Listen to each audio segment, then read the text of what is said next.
Aleluia, aleluia, aleluia. O Senhor esteja convosco. Ele está no meio. Proclamação do Evangelho de Jesus Cristo, segundo São Lucas. Glória a vós, Senhor. Naquele tempo disse Jesus à multidão: ninguém acende uma lâmpada para cobri-la com uma vasilha ou colocá-la debaixo da cama. Ao contrário, coloca-a no candeeiro, a fim de que todos os que entram vejam a luz. Com efeito, todo o que está escondido deverá tornar-se manifesto. Tudo o que está escondido deverá tornar-se manifesto. E tudo o que está em segredo deverá tornar-se conhecido e claramente manifestado. Portanto, prestai atenção à maneira como vós ouvis. Pois a quem tem alguma coisa será dado ainda mais, e aquele que não tem será tirado até mesmo o que pensa ter. Palavra da salvação. Glória a vós, Senhor. Então, meus irmãos e irmãs, fazer uma meditação dessa palavra de Deus, mas também uma meditação sobre a grande figura desses mártires André e Paulo, mártires da Coreia, uma comunidade, como vemos agora, que nasceu simplesmente pelo testemunho, de leigos, são como comunidades de base. Os leigos vão evangelizando, vão crescendo, vão ocupando o seu lugar. O André Kim era presbítero e o grande apóstolo leigo se chamava Paulo. Né? E eles se destacaram entre os missionários que evangelizaram a Coreia. Isso no século XVII, estamos em 1600. Né? E com eles, numerosos leigos, homens, mulheres, velhos, jovens, crianças, suportaram suplícios e o martírio. Eles consagraram, então, com o precioso sangue, os primeiros tempos da igreja coreana. Parece que estamos dentro da igreja primitiva, que também foi regada com o sangue dos mártires, pessoas que acreditavam, que se converteram a Jesus, que buscavam a libertação. Né? Então, a igreja da Coreia, ela tem raízes exclusivamente leigas. E o primeiro germe da fé católica foi lançado por este leigo coreano, né? Tendo encontrado o cristianismo na China, ele o semeou na Coreia. Para lá, quando voltou para lá, trazendo na bagagem a verdadeira doutrina de Deus e daquele grande missionário italiano na China, que foi mal compreendido, perseguido por congregações e ordens religiosas, mas ele, Matteo Ricci está com processo de canonização pelo Papa Francisco, grande jesuíta, tinha chegado até a casa do faraó, levando o evangelho. É um homem que conseguiu fazer uma gramática da língua chinesa, um gênio, evangelizando, mas por causa de rubricismos, foi combatido, Roma o chamou de volta, etc. E a China poderia ter sido cristã, século XVIII, poderia ter sido cristã.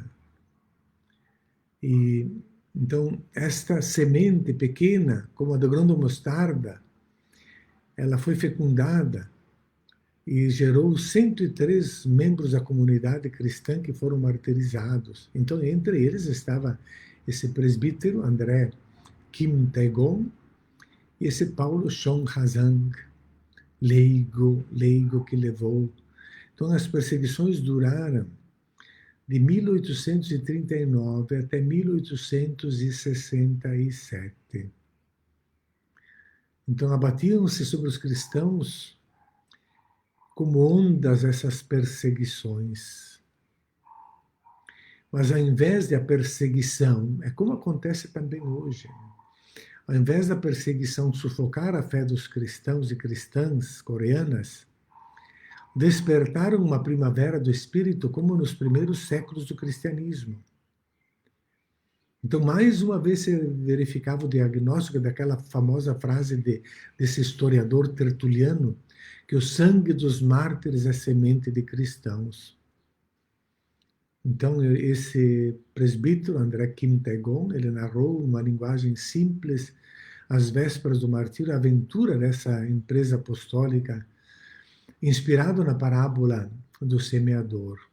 Os mártires coreanos foram canonizados no dia 6 de maio de 1984 pelo Papa João Paulo II, e tendo sido martirizados em datas diferentes e por diversos anos, mas um grande grupo deles foi assassinado, martirizado. Martirizado é uma palavra que dá logo a conotação religiosa, porque estão morrendo pela fé, mas foram assassinados pelos seus algozes perseguidores. E foi no dia 20 e 21 de setembro, morreu um grande grupo. Então a data em que nós celebramos os mártires coreanos é no dia 20 de setembro, sendo que amanhã nós celebramos a data liturgicamente dedicada ao evangelista São Mateus. Uma palavrinha, claro que o que vai ser, o que era escondido vai ser anunciado, aquilo que é oculto vai aparecer, que é a palavra de Deus, que muitos não podem viver nem falar. É como agora certos ataques e violência por todo lado, intransigências. Parece que queremos voltar para os tempos do nazismo em muitos lugares, né? Então, o evangelho, a verdade que tenta ser escondida e ocultada pelas fake news, será proclamado sobre os telhados, está dizendo o evangelho, né? Porque a verdade, o evangelho é a verdade. Então, quanto mais a pessoa se abre a Deus, tanto mais Deus se manifesta nela. E essa leitura também que começamos hoje, do livro do Esdras, esse escriba Esdras, que praticamente marca o início daquilo que vem chamado de judaísmo como religião, Esdras, narra, então, lá em 538, aquele edito de Ciro, rei da Pérsia, que possibilitava aos judeus voltarem para sua pátria, para reconstruírem o templo que tinha sido destruído.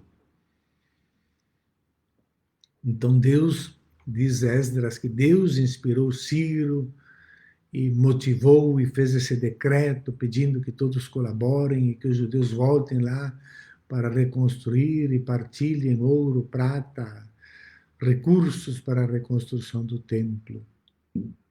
Parece que o povo, então, purificado pelo exílio, tempo de exílio é tempo de escravidão, eles começam a ver realizadas aquelas visões proféticas de Ezequiel, em que o templo vai ser reconstruído e a luz de Javé brilhará em todo o mundo.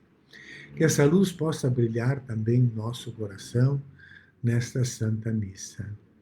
Vamos agora, irmãos e irmãs, fazer o nosso ofertório, colocando sobre a nossa oferta, nosso propósito, nosso desejo, no pão e no vinho, nosso trabalho, nossa solidariedade, nossa amizade com aqueles que necessitam de ajuda, de solidariedade.